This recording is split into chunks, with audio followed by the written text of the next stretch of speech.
चलिए, नमस्कार दोस्तों, स्वागत है आप सभी का आपके अपने YouTube channel Gangotri GS academy में। मैं गौतम कुमार आप सभी को स्वागत करता हूं और आशा करता हूं कि आप सभी कुशल होंगे और आपकी तैयारी ठीक ठाक हो रही होगी। तो अभ्यास प्रश्न के इस सेशन को आगे बढ़ाते हुए कल जैसा कि हम लोगों ने कुछ महत्वपूर्ण प्रश्न देखा था, तो आज उसी कड़ी को आगे बढ़ाते हुए अगले पायदान की ओर चलते हैं। तो कल हम लोग 25 क्वेश्चन किए थे, आज पुनः हम लोग कुछ सवाल करने वाले हैं। तो आइए, आज का पहला सवाल, विश्व में किस प्रकार की कृषि का सर्वाधिक प्रचलन है? आपको बताना है विश्व में सबसे अधिक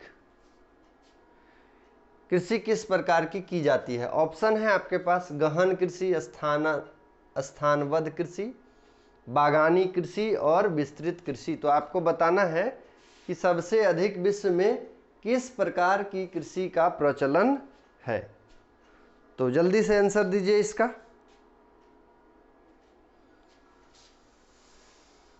गहन कृषि, स्थानबद्ध कृषि, बागानी कृषि और विस्तृत कृषि।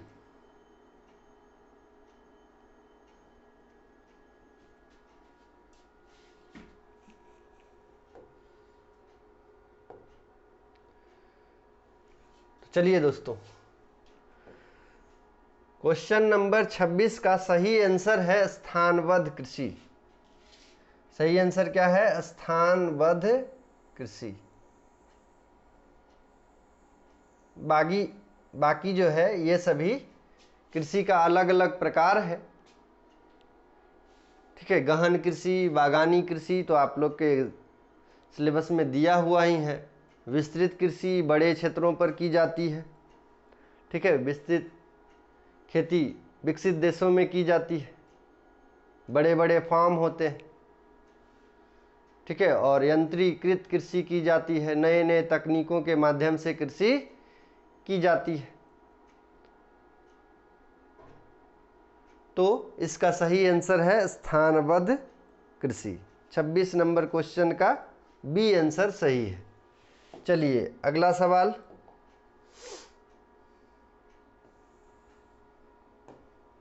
जमीन पर फैलने वाली सब्जियों की व्यापारिक कृषि कहलाती है। आपको बताना है कि जमीन पर फैलने वाली जो सब्जी है उसकी व्यापारिक कृषि को क्या कहा जाता है।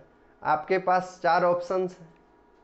पहला ऑप्शन बेजी कल्चर, दूसरा ऑप्शन एपी कल्चर, तीसरा ऑप्शन ओलेरी कल्चर, चौथा ऑप्शन हॉर्टिकल्चर। तो आपको बताना है कि जमीन पर फैलने वाली सब्जियों का जो व्यापारिक स्वरूप है वो क्या कहलाता है।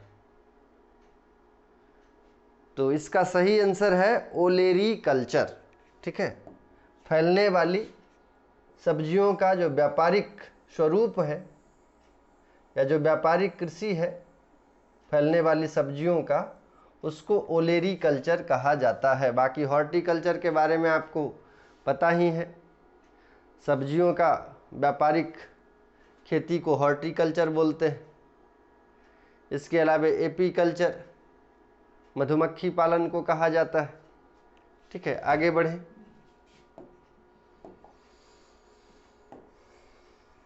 निम्नलिखित में से किस एक देश को यूरेनियम सिटी स्थापित करने का श्रेय दिया जाता है। आपको बताना है कि निम्नलिखित में से किस एक देश को यूरेनियम सिटी स्थापित करने का श्रेय जाता है। ऑप्शन है रूस, Canada, Australia, Japan. Uranium city स्थापित करने का श्रेय किस देश को जाता है? ठीक है, इसका सही आंसर है कनाडा। सही आंसर है कनाडा। ठीक है, कनाडा में यूरेनियम का भंडार पाया जाता है। ठीक है, और इसी का कारण था कि हमारे प्रधानमंत्री जो है कनाडा की ओर भी रुख किए थे और एक बार कनाडा जो है लगातार न्यूज में आ रहा था, क्योंकि वर्तमान समय में सबसे बड़ी समस्या जो है वो शक्ति के स्रोत का है। ठीक है, जो परंपरागत शक्ति के स्रोत हैं वो समाप्त होने वाले हैं। ठीक है, तो उसके स्थान पर, यह समाप्त हो जाए, उसके स्थान पर ऊर्जा के जो वैकल्पिक स्रोत हैं उसकी ओर मानव ललायित नजरों से देख रहा है कि किस प्रकार से हम अपनी आवश्यकताओं की पूर्ति कर सकते हैं, क्योंकि ऊर्जा के बिना तो कोई भी अर्थव्यवस्था नहीं चल सकती है, न तो घरेलू कामकाज चल सकता है। इसका उदाहरण तो अभी गर्मी के दिनों में आपको मिल ही रहा होगा। लगातार लाइट कट होता है ना, फ्लैक्चुएशन होता है। तो इसी को ध्यान में रखते हुए ऊर्जा के नवीकरणीय स्रोत पर ध्यान दिया जा रहा है, और कई क्षेत्रों में आप देखिएगा कि सोलर पैनल के माध्यम से रास्तों एवं गलियों में, चौक चौराहों में लाइट की व्यवस्था की गई है। इसके अलावा कुछ फॉर्म में भी आप सोलर पैनल के माध्यम से लाइट की व्यवस्था को देख सकते हैं। लेकिन सौर ऊर्जा की अपनी एक लिमिटेशंस, उसमें कुछ कमियां हैं कि उस ऊर्जा को स्टोर करने की सबसे बड़ी समस्या है। ठीक है, तो अभी वर्तमान समय में ऐसा बोला जा रहा है कि नाभिकीय ऊर्जा जो है, परमाणु ऊर्जा जो है, एक महत्वपूर्ण भूमिका निभा सकता है और हमारी आने वाली शक्ति के जितने भी क्षमता हैं उसको वह पूरा कर सकता है। हमारी जो जितनी भी ज़रूरतें हैं ऊर्जा की वो पूरा कर सकता है। हाँ, उसमें कुछ नुकसान भी है, उन्हीं नुकसान को ध्यान में रखा जा रहा है, जिसके कारण जो है अभी रिएक्टर पर सुरक्षा के माध्यम से बहुत सारा काम करना बाकी है। जैसे कुछ घटनाएं भी घटित हुई वैश्विक स्तर पे, जिसको ध्यान में रखा जाता है। तो याद रखिएगा, यूरेनियम सिटी स्थापित करने का श्रेय कनाडा को जाता है। चलिए अगला सवाल, विश्व की सभी नदियों में किसकी संभावित जल विद्युत क्षमता अधिक है? आपको बताना है कि विश्व की सभी नदियों में किस नदी की जो है जल विद्युत संभावित क्षमता जो है अधिकतम है। ऑप्शन है आपके पास कांगो नदी, दूसरा ऑप्शन है मिसिसिपी नदी, तीसरा ऑप्शन है अमेजन नदी और चौथा ऑप्शन है नील नदी। तो आपको बताना है कि विश्व में जो कुछ नदी का नाम दिया गया है, विश्व की सभी नदियों में किसकी संभावित जल विद्युत क्षमता अधिक है। देखिए, कोई भी नदी हो, जल विद्युत उत्पादन करने की क्षमता तो होती है, लेकिन कुछ आवश्यक दशाएं मौजूद होती है जिसके कारण उसकी क्षमता जो है बढ़ जाती है। तो आपको बताना है कि किस नदी की संभावित जल विद्युत क्षमता सबसे अधिक। चलिए, तो इसका सही आंसर है कांगो।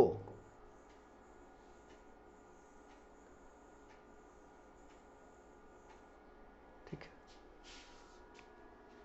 अब विश्व के बड़े बड़े देश जो है अफ्रीका पर पैनी नजर रखे हुए हैं, क्योंकि अफ्रीका में जो संसाधन विद्यमान है उसका भरपूर उत्खनन नहीं हो पाया है, उसका दोहन नहीं हो पाया है। तो अलग अलग देश जो हैं अफ्रीका की ओर अपने संबंधों को बढ़ा रहे हैं ताकि उनसे उनका सहयोग मिल सके और वहाँ के संसाधनों का वो उपयोग कर सके। भारत भी इसमें पीछा नहीं है। भारत के प्रधानमंत्री भी अफ्रीकन देशों के विभिन्न समुदायों के साथ मिलते हैं, वहाँ के जो मुख्य प्रतिनिधि हैं उनसे बातचीत करते हैं और वहाँ पर कई सारे निर्माण कार्य को बढ़ावा दे रहे हैं ताकि आने वाले समय में अफ्रीका में जो भी संसाधन विद्यमान है उसका उपयोग भारत भी कर सके। इसका कई सारे उदाहरण आप देख सकते हैं कि कभी प्रधानमंत्री युगांडा जाते हैं, कभी सोमालिया जाते हैं, कभी दक्षिण अफ्रीका का जो है दक्षिण अफ्रीका का दौरा होता है।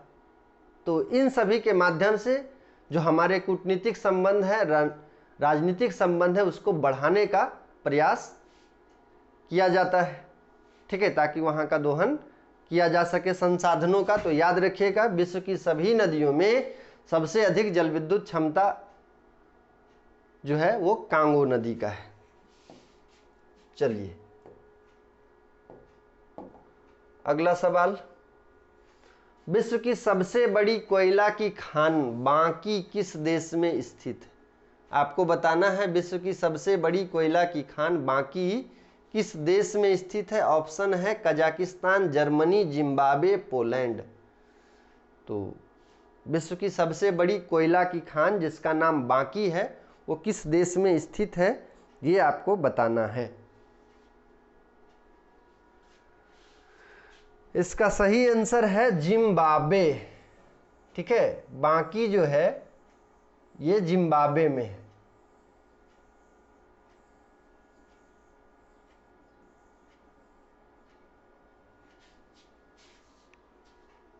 ठीक है, चलिए अगला क्वेश्चन, वह उद्योग जो अन्य उद्योगों के लिए कच्चा माल का उत्पादन करता है कहलाता है। आपको बताना है कि वैसा उद्योग जो अन्य उद्योगों के लिए कच्चा माल उपलब्ध कराता है उस उद्योग को क्या कहा जाता है। आपके पास ऑप्शन है, देखिए, कुटीर उद्योग, लघु उद्योग, प्राथमिक उद्योग, मूलभूत उद्योग। तो सही आंसर क्या होगा? तो इसका सही आंसर होगा मूलभूत उद्योग।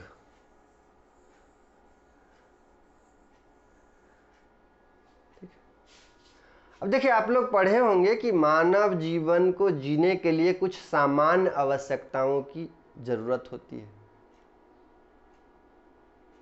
मानव को भोजन चाहिए, आवास चाहिए, है ना, उसको कपड़ा चाहिए।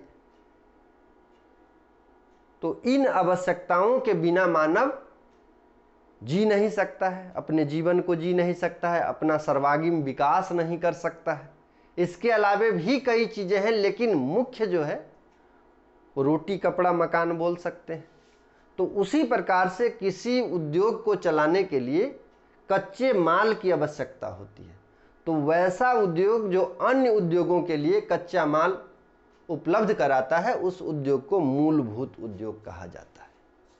ठीक है, मूलभूत उद्योग कहते हैं जो अन्य उद्योगों के लिए कच्चा माल उपलब्ध कराता है। याद रखिएगा। बाकी कुटीर उद्योग के बारे में आप लोग जानते ही हैं। कुटीर उद्योग एक समान परिवार के लोगों के द्वारा, इसमें जो है कम श्रम शक्ति लगता है और घरेलू स्तर पर एक परिवार के सदस्यों के द्वारा किया जाता है, उसको कुटीर उद्योग बोलते हैं। फिर उससे थोड़ा सा बृहद लेवल पे, व्यापारिक स्तर पे जो उद्योग है उसको लघु उद्योग बोलते हैं। एमएसएमई आप लोग जानते होंगे। इसके अलावा प्राथमिक उद्योग, जिसके बिना, और प्राथमिक उद्योग और मूलभूत उद्योग में ये दोनों को सेम ही बोल सकते हैं, थोड़ा मोड़ा अंतर है। ठीक है, उसी का परिवर्तित रूप बोला जा सकता है। प्राथमिक मतलब पहली आवश्यकता, वही हो गया। मूलभूत मतलब आवश्यक। याद रखिएगा। तो वह उद्योग जो अन्य उद्योगों के लिए कच्चा माल का उत्पादन करता है मूलभूत उद्योग कहलाता है। चलिए अगला सवाल,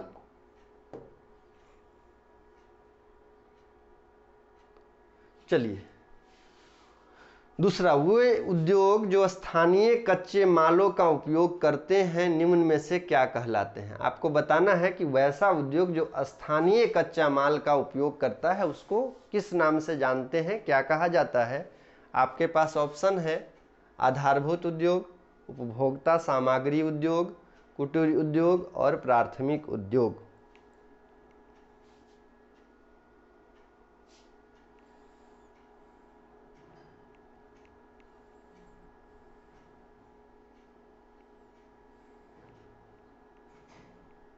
ठीक है, तो इसका सही आंसर होगा कुटीर उद्योग।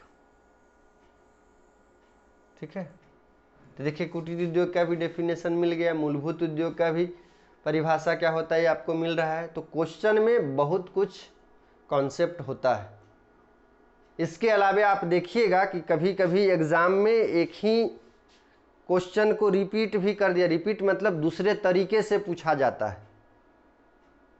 तो कभी कभी ये भी देखने को मिलता है कि आगे वाला पीछे वाला यदि हम गलत कर दिए तो आगे वाला जब क्वेश्चन हमको मिला तो उससे हम पीछे वाले को सही कर सकते हैं। इसीलिए बोला जाता है कि अब तो ऑफलाइन एग्ज़ाम कम ही हो रहा है, ऑनलाइन एग्ज़ाम होता है तो उसमें तो आपके पास परिवर्तन करने का सुविधा है, लेकिन पहले जो है OMR सीट पर जब एग्ज़ाम होता था, या अभी भी कुछ एग्ज़ाम OMR सीट पर होता है, तो पहले बोला जाता था कि आप एक बार प्रश्न को पढ़ें और सबसे पहले जो आ रहा है उसको पहले चरण में ठीक करें, उसके बाद जो असमंजस वाला स्थिति है उसको दूसरे चरण में, और सबसे लास्ट में जो नहीं आ रहा है, यदि निगेटिव मार्किंग है तो छोड़ देना है, नहीं आ रहा है तो जो दुविधा वाला है उसको लास्ट में कर लेना है, क्योंकि सबसे पहले अपना सिक्योरिटी बहुत ज़रूरी है। ठीक है, तो उसी प्रकार से अभी तो CBT मोड में एग्ज़ाम होता है, तो CBT मोड में तो आप चेंज कर सकते हैं। तो इसीलिए बोला जाता है कि पहले क्वेश्चन पढ़िए, उसके बाद OMR सीट को रंगने का प्रयास करिए, वरना कभी कभी एक दो क्वेश्चन उसमें भी मिस हो जाता है। ठीक है, तो यहाँ पे देखिए वो उद्योग जो स्थानीय कच्चे माल का उपयोग करते हैं निम्न में से क्या कहलाते हैं, तो कुटीर उद्योग। तो ये भी बोल सकते हैं, हम अभी आपको बताया कि कुटीर उद्योग वैसा उद्योग है जिसका संचालन जो है एक परिवार के सदस्यों के द्वारा किया जाता है। ठीक है, दूसरा डेफिनेशन इसका क्या हो सकता है कि वो कुटीर उद्योग वैसा उद्योग है जो स्थानीय कच्चे माल का उपयोग करता है। ठीक है, चलिए अगला सवाल।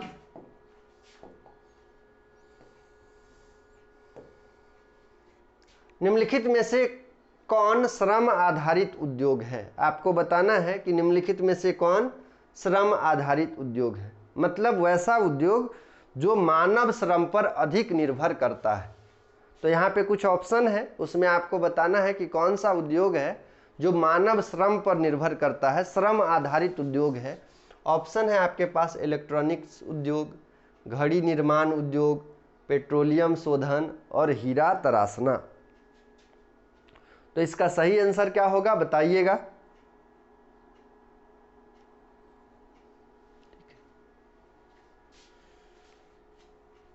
चलिए, अब हम आपको पिछले क्लास में भी बताए थे, बार बार बता रहे हैं।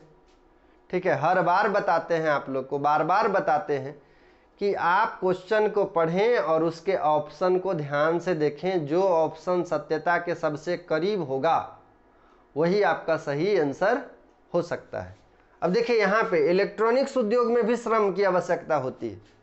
ठीक है, घड़ी निर्माण उद्योग में भी श्रम की आवश्यकता होती है, पेट्रोलियम शोधन में भी श्रम की आवश्यकता है, लेकिन बोला जा रहा है कि श्रम आधारित उद्योग, मतलब वो श्रम पे ही आधारित है।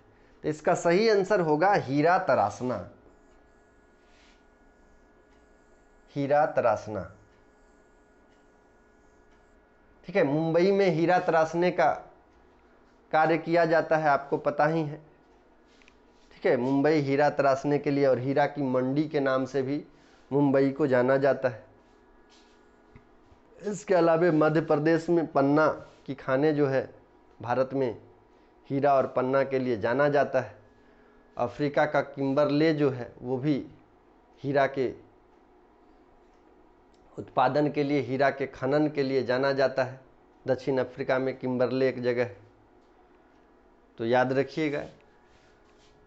कभी कभी हीरा से सवाल यदि पूछ दे, विश्व के किस महाद्वीप में आदिम जातियों की सर्वाधिक संख्या पाई जाती है?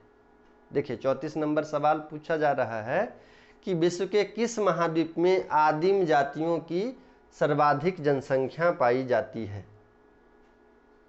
ठीक है, ऑप्शन है Europe, Africa, Australia, Asia. Europe, Africa, Australia और एशिया। तो सही आंसर आप लोग को बताना है।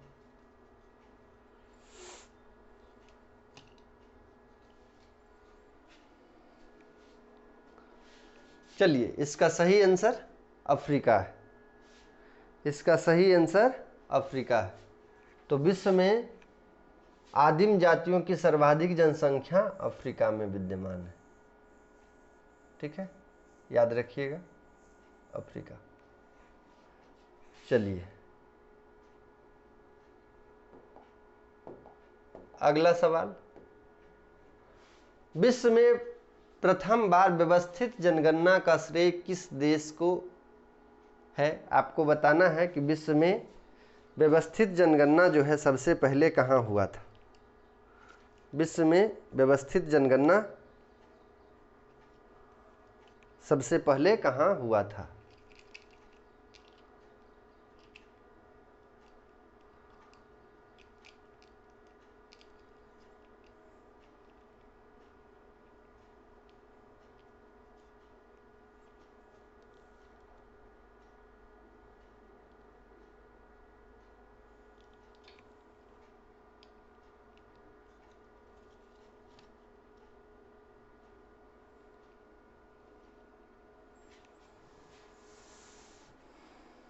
चलिए, तो क्वेश्चन नंबर 35 का सही आंसर है स्वीडन। ठीक है, विश्व में पहली बार व्यवस्थित जनगणना का श्रेय स्वीडन को जाता है। ठीक है, विश्व में पहली बार व्यवस्थित जनगणना का श्रेय स्वीडन को जाता है। अरे कुछ समस्या,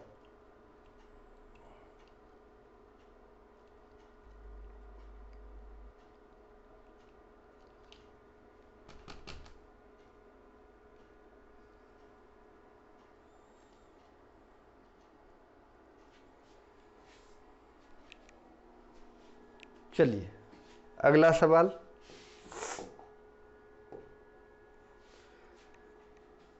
एनु जनजाति कहाँ पाई जाती है? आपको बताना है एनु जनजाति कहाँ पाई जाती है।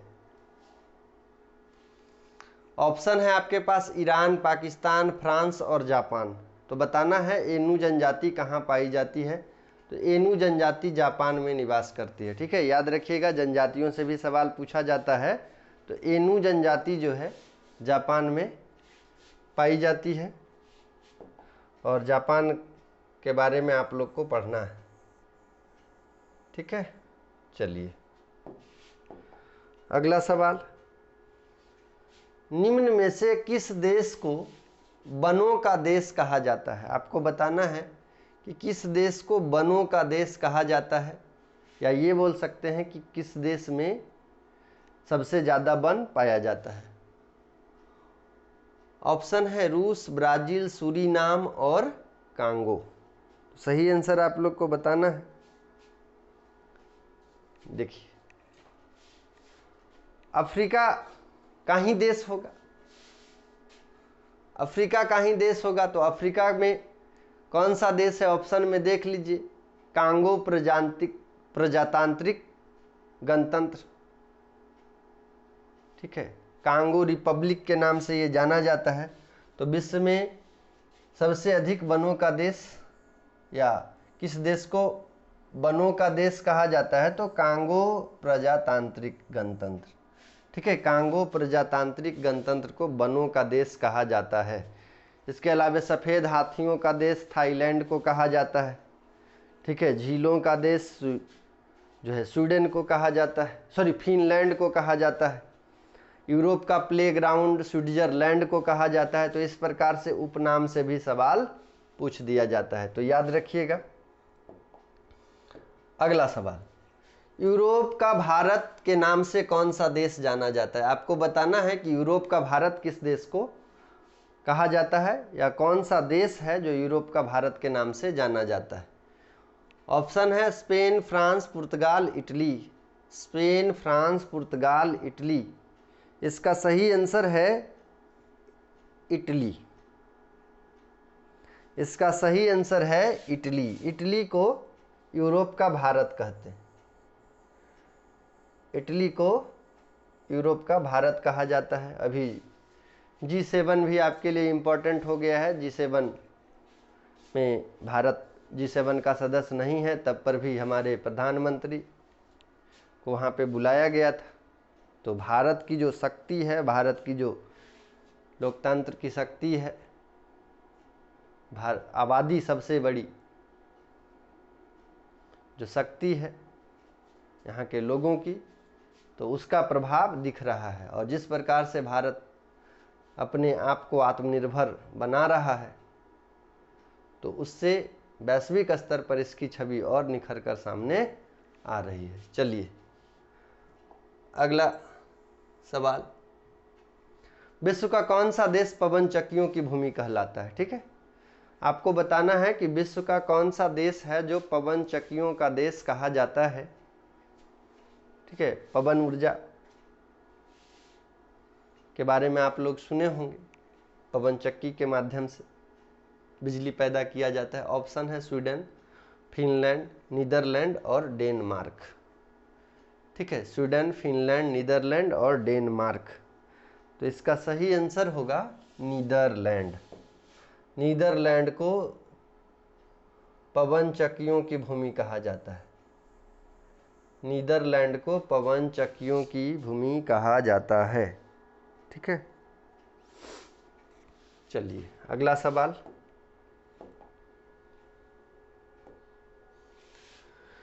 निम्नलिखित में से किसे भारत का मैनचेस्टर कहते हैं? ठीक है, भारत का मैनचेस्टर आप लोग को बताना है। ऑप्शन है मुंबई, अहमदाबाद, कानपुर, कोयम्बटूर। ठीक है, मुंबई, अहमदाबाद, कानपुर, कोयम्बटूर। अब यहाँ पे ध्यान दीजिए, भारत का मैनचेस्टर पूछा जा रहा है। भारत का मैनचेस्टर अहमदाबाद को कहा जाता है। इसको सूती वस्त्र की राजधानी बोलते हैं। मुंबई को सूती वस्त्र की राजधानी,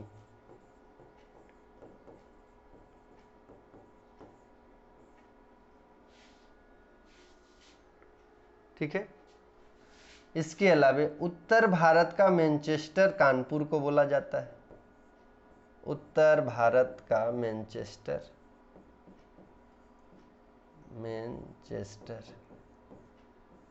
इसके अलावा कोयम्बटूर को दक्षिण भारत का मैनचेस्टर बोला जाता है। दक्षिण भारत का मैनचेस्टर, ये याद रखिएगा। अहमदाबाद को भारत का मैनचेस्टर बोलते हैं, भारत का मैनचेस्टर। और इसी को पूर्व का बोस्टन भी बोला जाता है, पूर्व का बोस्टन। ठीक है, तो ये याद रखिएगा। यहाँ से 4 सवाल, 4 से 5 सवाल यदि इधर उधर करके पूछा जाएगा तो आप उसको कर सकते हैं। चलिए, भारत की सिलिकॉन घाटी कही जाती है। आपको बताना है भारत की सिलिकॉन घाटी किसे कहा जाता है। देखिए, यूएसए में सिलिकॉन घाटी एक जगह है जो तकनीकी के दृष्टिकोण से, ठीक है, विश्वविख्यात है। अपने टेक्नोलॉजी के लिए विश्वविख्यात है। सॉफ्टवेयर वगैरह का वहाँ पे लगातार निर्माण होता रहता है। टेक्नोलॉजी, आईटी सेक्टर वहाँ ज़्यादा विकसित है। टेक्नोलॉजी पे वहाँ काम होता रहता है। ठीक है, नए नए सॉफ्टवेयर, नए नए तकनीक का विकास होता रहता है। तो भारत में भी कुछ वैसा क्षेत्र है, उसी क्षेत्र का तो नाम बताना है, हम अभी बताएंगे। पहले समझिए कि भारत का भी कुछ क्षेत्र है जो तकनीकी स्तर पे ज़्यादा विकसित है और नए नए सॉफ्टवेयर का लगातार निर्माण करता रहा है। तो उस शहर का नाम बताना है, उस स्थान का नाम बताना है। तो बेंगलोर को सिलिकॉन घाटी, भारत की सिलिकॉन घाटी कहा जाता है। यूएसए की जो सिलिकॉन घाटी है उसकी तुलना भारत के बेंगलोर से की जाती है। ठीक है, तो आइए 41 नंबर क्वेश्चन का सही आंसर है बेंगलोर। ठीक है, बेंगलोर में भी आईटी सेक्टर विकसित अवस्था में है और नए नए सॉफ्टवेयर का लगातार निर्माण होता रहता है। ठीक है, हो रहा है। और भारत जो है सॉफ्टवेयर का निर्यात भी करता है। ठीक है, नए नए सॉफ्टवेयर का हम लोग बाहर से भी मंगाते हैं, इसके अलावा यहाँ से भी भेजा जाता है। तो यूएसए का जो सिलिकॉन घाटी है उसकी तुलना बेंगलोर से की जाती है। तो भारत में बेंगलोर को सिलिकॉन घाटी कहा जाता है, बेंगलोर को भारत का सिलिकॉन घाटी कहते हैं। चलिए अगला सवाल, निम्नलिखित में से वह राज्य क्षेत्र कौन सा है जिसकी सीमा मिजोरम से नहीं लगती? लीजिए आ गया भारत के भूगोल से सवाल। चलिए बताना है आप लोग को।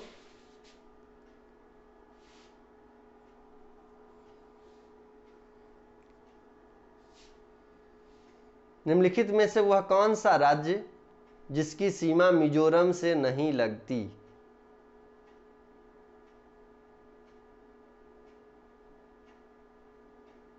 या मिजोरम से नहीं लगी है?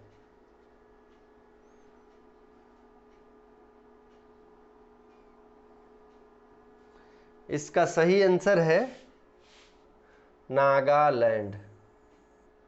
ठीक है, नागालैंड। मानचित्र में एक बार देख लीजिएगा। ठीक है, चलिए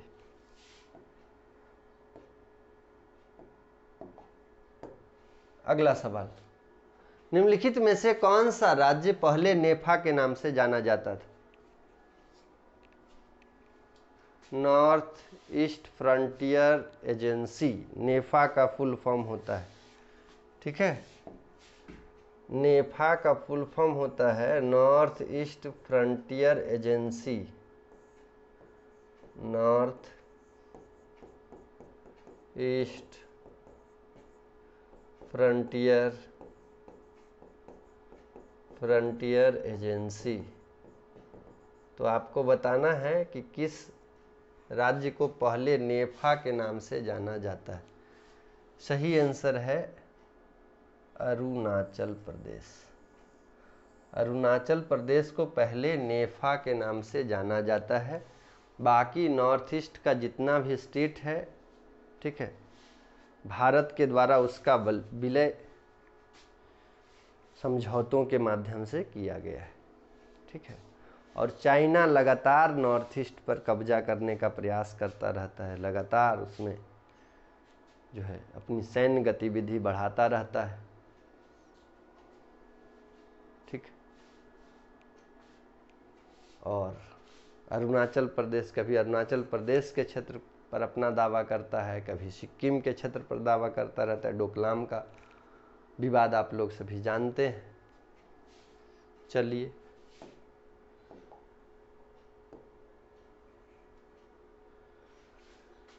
कौन सा राज्य उत्तर पूर्वी राज्य की 7 बहनों का भाग नहीं है? आपको बताना है।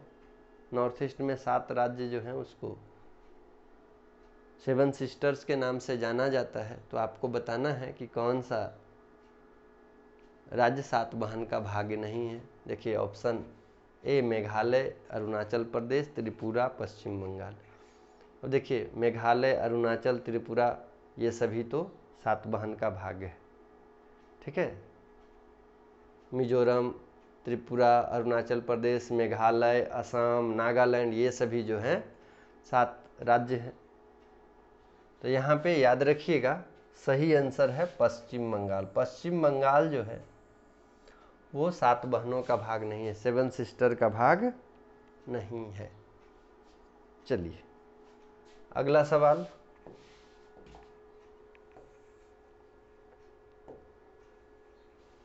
नर्मदा एवं ताप्ती नदियों के मध्य स्थित है। आपको बताना है नर्मदा और ताप्ती नदी के मध्य कौन सी पहाड़ियाँ स्थित है। फिजियोग्राफी से सवाल है। नर्मदा और ताप्ती नदी के बारे में आप लोग जानते हैं कि भ्रंश से होकर गुजरती है। नर्मदा और ताप्ती नदी भ्रंश से होकर गुजरती है। तो आपको बताना है यहाँ पे नर्मदा एवं ताप्ती नदियों के मध्य कौन सी पहाड़ियाँ या कौन सी पर्वत स्थित है, क्योंकि ऑप्शन में पर्वत है। सबसे पहला विंध्यन पर्वत, दूसरा है अरावली पर्वत, राजमहल की पहाड़ियाँ और सतपुड़ा की पहाड़ियाँ। ठीक है, तो इसका सही आंसर होगा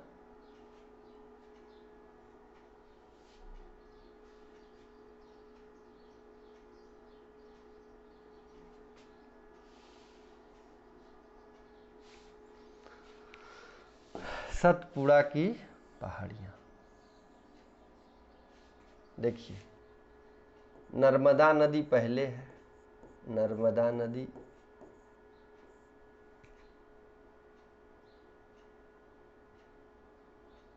उसके बाद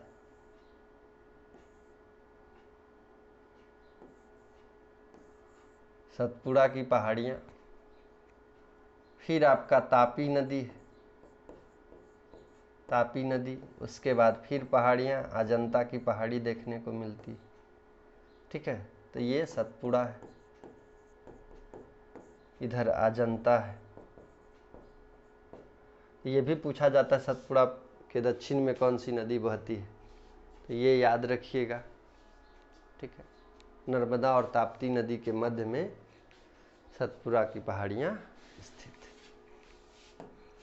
चलिए अगला सवाल, हाल ही में केंद्र सरकार ने किस नदी को राष्ट्रीय नदी का दर्जा देने की घोषणा की, ठीक है। आपको बताना है कि राष्ट्रीय नदी का दर्जा केंद्र सरकार ने किस नदी को दिया है। ऑप्शन है आपके पास गोदावरी नदी, गंगा नदी, नर्मदा नदी और कृष्णा नदी, ठीक है। चलिए, तो इसका सही आंसर है गंगा नदी। गंगा नदी को राष्ट्रीय नदी का दर्जा दिया गया है। इसके अलावा उत्तराखंड के उच्च न्यायालय ने इसे मानव का दर्जा भी दिया है।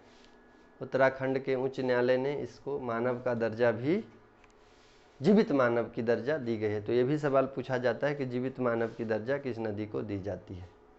शायद हम बता रहे हैं 2008 ईस्वी में, 2008 ईस्वी में इसको राष्ट्रीय नदी का दर्जा दिया गया है, ठीक है। चलिए अगला, अलमाटी बांध किस नदी पर है। आपको बताना है अलमाटी बांध किस नदी पर है। आपके पास ऑप्शन है कृष्णा, नर्मदा, कावेरी, गोदावरी। अलमाटी बांध किस नदी पर है, कृष्णा, नर्मदा, कावेरी, गोदावरी। तो सही आंसर है कृष्णा नदी। अलमाटी बांध कृष्णा नदी पर, अलमाटी बांध कृष्णा नदी। चलिए अगला सवाल, बिहार जलप्रपात किस नदी पर है। आपको बताना है बिहार जलप्रपात किस नदी पर है। ऑप्शन है नर्मदा नदी, चंबल नदी, टोंस नदी, कावेरी नदी, ठीक है। बिहार जलप्रपात किस नदी पर है, नर्मदा नदी, चंबल नदी, टोंस नदी, कावेरी नदी। तो सही आंसर है टोंस नदी, ठीक है। बिहार जलप्रपात टोंस नदी पर। चलिए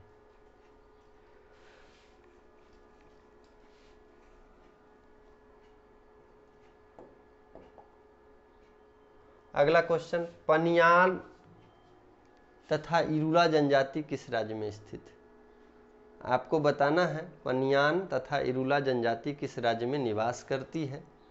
ऑप्शन है आंध्र प्रदेश, महाराष्ट्र, बिहार और तमिलनाडु। तो बताइए, पनियाल तथा इरूला जनजाति किस राज्य में निवास करती है। तो इसका सही आंसर है तमिलनाडु। सही आंसर तमिलनाडु, तमिलनाडु, ठीक है। चलिए आज का अंतिम सवाल, आज के सेशन का अंतिम सवाल, झारखंड राज्य की सबसे बड़ी जनजाति है। आपको बताना है झारखंड राज्य की सबसे बड़ी जनजाति कौन सी है। ऑप्शन है आपके पास मुंडा, संथाल, उरांव और हो। तो सही आंसर इसका है संथाल। सही आंसर संथाल है। भारत की तीसरी, संथाल भारत की तीसरी सबसे बड़ी जनजाति और झारखंड की सबसे बड़ी जनजाति। दूसरे नंबर पे उरांव आता है, सेकेंड नंबर पे उरांव है, ठीक है, दूसरे नंबर पे है। और तीसरे नंबर पे मुंडा आता है, ठीक है। झारखंड की सबसे बड़ी जनजाति संथाल, दूसरी सबसे बड़ी जनजाति उरांव और तीसरी सबसे बड़ी जनजाति मुंडा है। ठीक है, तो दोस्तों आज का सेशन आप लोग को कैसा लगे? ठीक है, सेशन को लाइक करें, दोस्तों में शेयर करें तथा कमेंट जरूर करें कि आपको ये सेशन कैसा लग रहा है, आपके एग्ज़ाम के लिए ये उपयोगी है या नहीं। ठीक है, तो कमेंट भी करें। इसके अलावे यदि आप इस चैनल पे नए हैं तो इसको सब्सक्राइब करें, अपने दोस्तों को बताएं। ठीक है, और दोस्तों में शेयर भी करें ताकि आपको बेहतर से बेहतर सेशन मिलता रहे। और अभी पीजीटी का रिजल्ट निकल चुका है, हिस्ट्री का भी, इसके अलावे हिंदी का, बाकी भूगोल का तो पहले ही निकल चुका था। पुनः अभी टीजीटी की भी बात की जा रही है कि टीजीटी आने वाला है, तो आने वाले टीजीटी में भी मेरा प्रयास रहेगा कि कुछ टॉपिक को भी कराएं और उसके साथ साथ कुछ महत्वपूर्ण सवाल को भी आपको इसी चैनल से कराने का मेरा प्रयास रहेगा। तो आप लोग भी इस चैनल को प्रमोट करें। धन्यवाद आप सभी को, जोहार सभी को। मिलते हैं नए सेशन में।